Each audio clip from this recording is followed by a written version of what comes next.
Machine वाला भूत। घटना 1960 के जमाने की है। अलीगढ़ ITI में मेरे पिता प्रिंसिपल थे। हम लोग कैंपस के ही क्वार्टर में रहते थे। गर्मियों के दिन थे। हम लोग बाहर बरामदे में सोए हुए थे। रात के करीब 1 बजे सुपरवाइजर RK सिंह, जो सिक्योरिटी का काम भी देखते थे, मुझे जगाया और कहा कि अपने पिताजी को बुलाओ। पिताजी अंदर आंगन में सोए थे। मैंने उन्हें जगाया तो वे बाहर आए तो सिंह साहब ने बताया कि मशीन चल रही है, उसकी आवाज यहाँ तक आ रही है। पिताजी ने कहा कि 2-3 लोगों को साथ लेकर जाइए और देखिए कि वहाँ कोई है क्या। वे लोग गए और कुछ लोगों को साथ लेकर गए। काफी देर बाद लौटे और बताया कि वहाँ कोई नहीं था। मशीन अपने आप चल रही थी, उसे बंद कर दिया गया। इतना कहकर वे लोग अपने अपने घर चले गए। अभी वे लोग घर पहुंचे भी नहीं होंगे कि मशीन चलने की आवाज फिर आने लगी। पिताजी को आकर उन्होंने बताया और फिर देखने चले गए। मशीन बंद कर उन्होंने मेन स्विच ऑफ कर दिया। वर्कशॉप बंद करके पिताजी को बताकर घर चले गए। सुबह के 3 बज चुके थे। उस दिन मशीन फिर नहीं चली। मुझे लगा कि यह एक संयोग हो सकता है। दूसरी रात फिर मशीन चलने लगी। 4 स्टाफ को लेकर सुपरवाइजर साहब पिताजी के पास आए। उन्होंने कहा कि चौकीदार ने बताया कि 1 घंटे से मशीन चल रही है। पिताजी ने जाकर देखने को कहा और मेन स्विच बंद कर देने को कहा। वे लोग वर्कशॉप गए और मेन स्विच बंद कर दिया। कोई आदमी वहां नजर नहीं आया। पिताजी को जानकारी देकर वे सोने चले गए। उस वक्त रात के 2 बज चुके थे। आधे घंटे बाद फिर मशीनें चलने लगी। फिर वे लोग आए और पिताजी को बताकर वर्कशॉप की ओर चल दिए। मशीन बंद कर उन्होंने में स्विच का ग्रिप भी निकाल दिया। कोई दिखाई नहीं पड़ा। वे सूचना देकर फिर अपने अपने घर चले गए। उस रात फिर मशीनें नहीं चली। दूसरे दिन सुबह सिंह साहब फोरमैन के साथ आए। उन्होंने कहा कि सर, कल सोमवार को प्रैक्टिकल का एग्जाम है। हो सकता है किसी छात्र का प्रैक्टिकल पूरा नहीं हुआ हो और वह रात में प्रैक्टिस करता हो। सुपरवाइजर साहब ने कहा कि यदि ऐसा है तो वह दिखाई क्यों नहीं देता, हमारे पहुंचते ही गायब कहाँ हो जाता है। चलिए दिन में देखा जाए। वर्कशॉप खोलकर देखा गया लेकिन कोई नजर नहीं आया। वर्कशॉप बंद कर वे चले गए। इतवार की रात फिर मशीनें चलने लगी। सारे लोग परेशान हो गए कि यह कैसे हो रहा है। सोमवार को परीक्षा शुरू होने के वक्त जब एग्जामिनर आए और जॉब देकर 8 घंटे में उसे पूरा करने को कहा, फिर अपनी जगह आकर बैठ गए। तभी उनकी नजर टेबल पर पड़ी। उन्होंने देखा कि वह जॉब बनाकर पहले से रखा हुआ है। उस पर रोल नंबर भी पंच किया हुआ था। इंस्ट्रक्टर को बुलाकर पूछा तो पता चला कि वह रोल नंबर जिस लड़के का है उसकी मौत 3 माह पहले मोटरसाइकिल एक्सीडेंट में हो चुकी है। ये बात पिताजी के पास पहुंची तो उन्होंने कहा कि उस पर नंबर दे दीजिए, लगता है कि उसकी आत्मा भटक रही है। नंबर देकर उसे पास कर देने से उसकी आत्मा को शांति मिलेगी। एग्जामिनर ने नंबर दे दिया और सचमुच उस दिन के बाद कभी भी रात के वक्त अपने आप मशीनें नहीं चली। हम 3 वर्ष तक वहां रहे लेकिन ऐसी कोई घटना नहीं हुई। दोस्तों, यह ऐसी पहली कहानी। अब हम बढ़ाते हैं दूसरी कहानी की ओर, जो इससे भी काफी भयानक और डरावनी है, जिसे अगर आपने सुना तो आप भी डर जाओगे। तो चलिए दूसरी कहानी शुरू करते हैं। गड्ढे के भूत। हमारे एक मित्र हैं पवन जी, योग के शिक्षक हैं। हाल में वे कुछ जरूरी काम से बस पर आरा से रांची जा रहे थे। रात के करीब 1 बजे यात्रियों को भोजन कराने के लिए बस एक लाइन होटल में रुकी। पवन जी अपना भोजन साथ लेकर चले थे। पानी भी था। उन्होंने अपनी सीट पर बैठे हुए भोजन कर लिया। कुछ देर बाद मूत्र त्याग करने के लिए नीचे नीचे उतरे। लाइन होटल से जरा हटकर एक गड्ढे के पास उन्होंने खुद को हल्का किया। वापस लौटे तो अचानक उनकी आंखों के सामने अंधेरा छा गया। लगा कि कोई पीछे की ओर खींच रहा है। उनके पांव आगे बढ़ने की जगह अपने आप पीछे की ओर बढ़ने लगे। करीब 15 कदम वे पीछे चलते गए। अचानक उन्हें एहसास हुआ कि वे 20 फुट गहरे गड्ढे की ओर खींचे जा रहे हैं। बस 2 कदम का फासला रह गया था। उन्होंने अपनी मानसिक शक्तियों को समेटा और खुद को गिरने से बचाया। थोड़ी देर वहीं बैठ गए। फिर 2 कदम आगे बढ़े और असंतुलित होकर गिर पड़े। कुछ देर बाद उठे और किसी तरह लाइन होटल की एक खाट पर आकर लेट गए। कब तक लेटे रहे उन्हें याद नहीं रहा। बाद में बस के कंडक्टर और खलासी ने उन्हें जगाया। वे बस पर आकर बैठ गए। 1 आध घंटे बाद सोचने समझने लायक हुए तो पता चला उनका मोबाइल घटना के दौरान गिर पड़ा था। सारे नंबर उसी में थे। बस कई किलोमीटर आगे बढ़ चुकी थी। अब कुछ उपाय भी नहीं था। इत्तेफाक से उन्हें रांची के एक मित्र के घर का पता याद था। वे वहां पहुंचे। मन स्थिर रहा। रांची के मित्र को घटना के बारे में बताया तो उन्हें जिज्ञासा हुई। अगले दिन वे उनके साथ अपनी गाड़ी पर उस होटल को ढूंढते हुए पहुंचे। वहां एक पान वाले ने पूरी कहानी सुनने के बाद बताया कि उस गड्ढे में कई लोगों की गिरकर मौत हो चुकी है। रात को उसमें कई भूत बैठे रहते हैं। कई लोगों ने उन्हें देखा है। वहां मूत्रदान करने के पहले जमीन को थपथपा देना चाहिए, इससे वे हट जाते हैं। ऐसा नहीं करने पर वे गड्ढे में खींचकर मार डालते हैं। आप योगी हैं, इसलिए झटका खाकर रह गए, वरना कुछ भी हो सकता था। पवन जी का मोबाइल तो खैर नहीं मिला, किसी के हाथ लग गया, लेकिन पवन जी ने कसम खाई कि रात के वक्त किसी अनजान जगह पर मूत्रदान करने के पहले जमीन को जरूर थपथपा दिया करेंगे।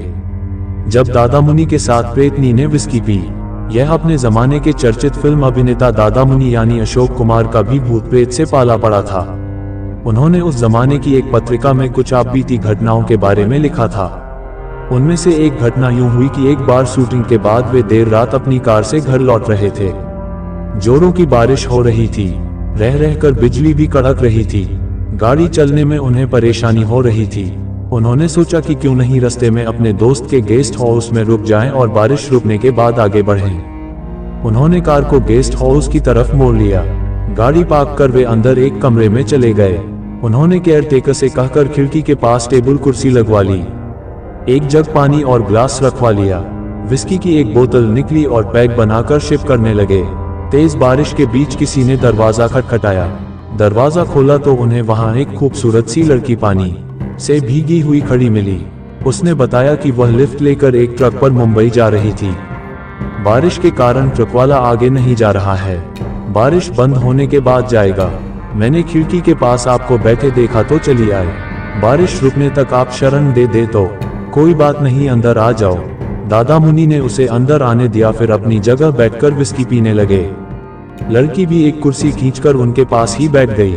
वह टकटकी लगाकर विस्की के ग्लास की ओर देखने लगी। पियोगी? दादा मुनि ने पूछा। Greater than.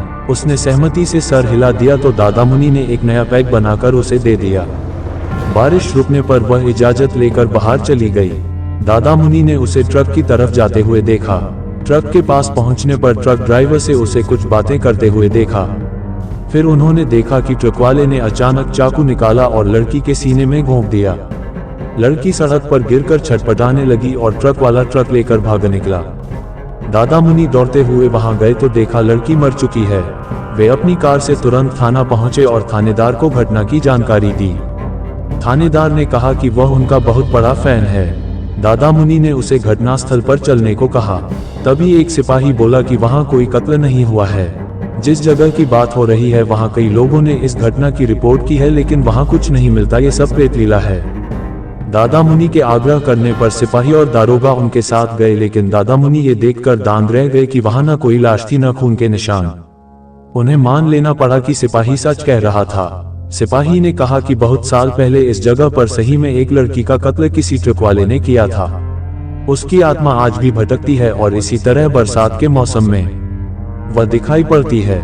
दोस्तों, अब हमारी तीसरी कहानी शुरू होती है, जो इन दो कहानियों से भी काफी डरावनी है। तो इस तीसरी कहानी को भी पूरा जरूर सुने। चलो शुरू करते हैं। आधुनिक समय में भूत प्रेत अंधविश्वास के प्रतीक के रूप में देखे जाते हैं, पर कुछ लोग ऐसे भी हैं जो भूत प्रेतों के अस्तित्व को नकार नहीं सकते। कुछ लोग पढ़े लिखे जिन्हें भूत प्रेत पर पूरा विश्वास होता है, वे भी इन आत्माओं के अस्तित्व को नकार जाते हैं, क्योंकि उनको पता है कि अगर वे किसी से इन बातों का जिक्र किए तो सामने वाला भी चाहे भले इन बातों को मानता हो, पर वह यही बोलेगा, पढ़े लिखे होने के बाद भी आप ये कैसी बातें कर रहे हैं। और इस प्रश्न का उत्तर देने और लोगों के सामने अपने को गंवारू समझे जाने से बचने के लिए लोग इन बातों का जिक्र करने से बचते हैं। मैं आज यहाँ दो वृतांत का वर्णन करूंगा, जिसको सुनने पढ़ने के बाद आपको क्या लगता है अवश्य बताएं। खैर, मैं भी तो भूत प्रेत को नहीं मानता, पर कभी कभी कुछ ऐसी घटनाएं घट जाती हैं कि भूत प्रेत के अस्तित्व को नकारना बनावटी लगता है। बात कोई 15-16 साल पहले की है। मैं जिस जगह पर काम करता था वहीं पास में एक फ्लैट किराए पर लिया था। इस फ्लैट में मैं अकेले रहता था, हाँ, पर कभी कभी कोई मित्र संबंधी आदि भी आते रहते थे। इस फ्लैट में एक बड़ा सा हॉल था और इसी हॉल से संबंध एक बाथरूम और रसोई घर। फ्लैट का हॉल बहुत बड़ा था और इसके पिछले छोर पर शीशे जड़ित दरवाजे लगे थे, जिसे आप आसानी से खोल सकते थे। पर मैं इस हॉल के पिछले भाग को बहुत कम ही खोलता था, क्योंकि कभी कभी भूलवश अगर यह खुला रह गया तो बंदर आदि आसानी से घर में आ जाते थे और बहुत सारा सामान इधर उधर कर देते हैं।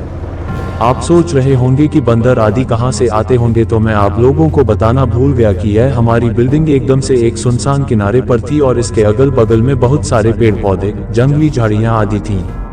अपने फ्लैट में से नीचे झांकने पर सांप आदि जानवरों के दर्शन आम बात थी। एक दिन शाम के समय मेरे गांव का ही एक लड़का जो उसी शहर में किसी दूसरी कंपनी में काम करता था, मुझसे मिलने आया। मैंने उससे कहा कि आज तुम यहीं रुक जाओ और सुबह यहीं से ड्यूटी चले जाना, पर वह बोला कि मेरी ड्यूटी सुबह 7 बजे से होती है, इसलिए मुझे 5 बजे जगना पड़ेगा और आप तो 7-8 बजे तक सोए रहते हैं, तो कहीं मैं भी सोया रह गया तो मेरी ड्यूटी नहीं हो पाएगी। इस पर मैंने कहा कि कोई बात नहीं, एक काम करते हैं, 4 बजे सुबह का अलार्म लगा देते हैं और तो जल्दी से जगकर अपने लिए टिफिन भी बना लेना, पर हाँ एक काम करना, मुझे मत जगाना।